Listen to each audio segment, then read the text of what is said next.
Assalamualaikum. Walaikum assalam. I read hadiths in Sahih Bukhari where it says about snaps, like the most heavily punished people will be photograph makers. So in this, where currently where we stay, it's not possible to avoid photographs completely because you require photographs for everything. So how do we act on these hadiths as well as be Sharia compliant? That's a question that there's hadith in Sahih Bukhari that the people who will be punished maximum are the photograph makers.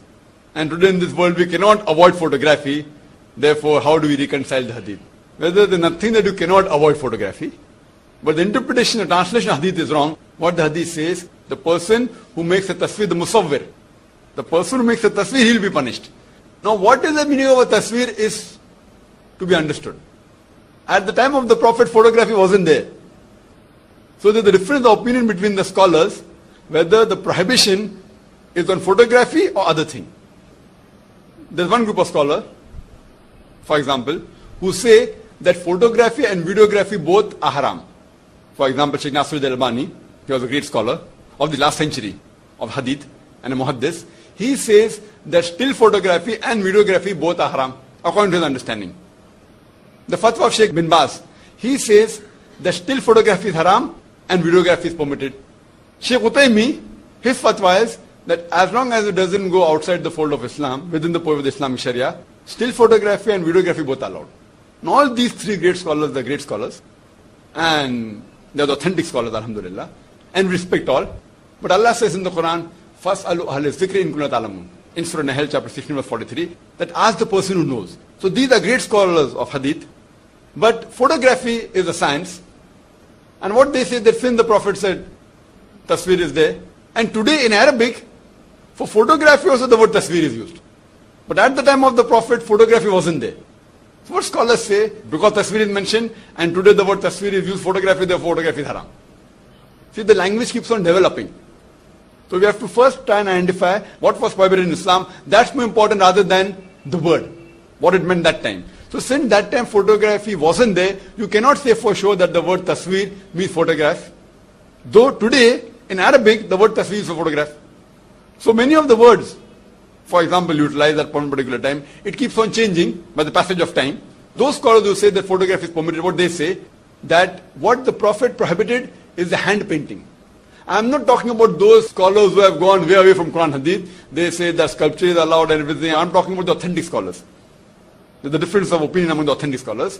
What they say, that what the Prophet prohibited, what is done by hand. And the Hadith says that a person who makes a tasveer, makes a painting, Allah will ask him on the day of judgment that put life into it.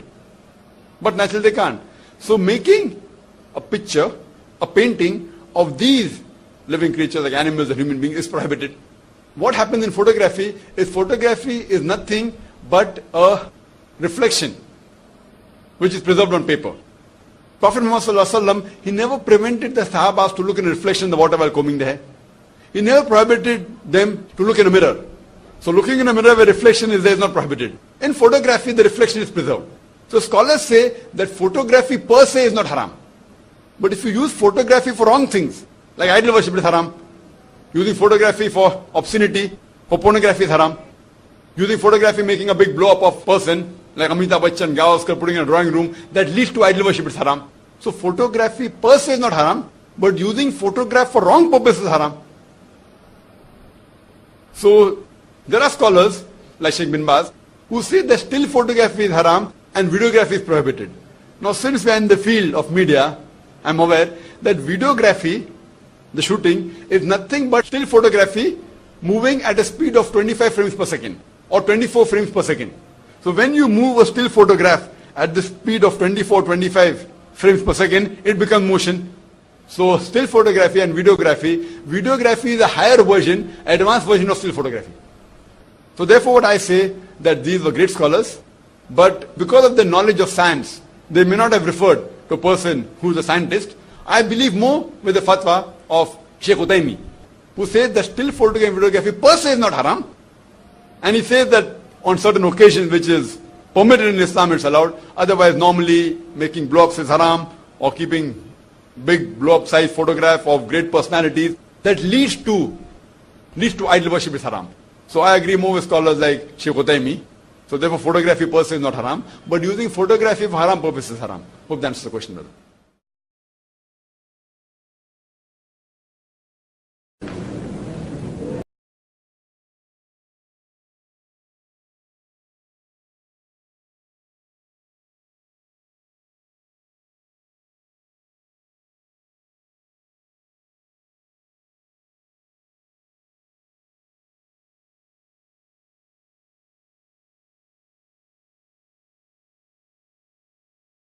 أفدنا مأجورا لتصوير الوجه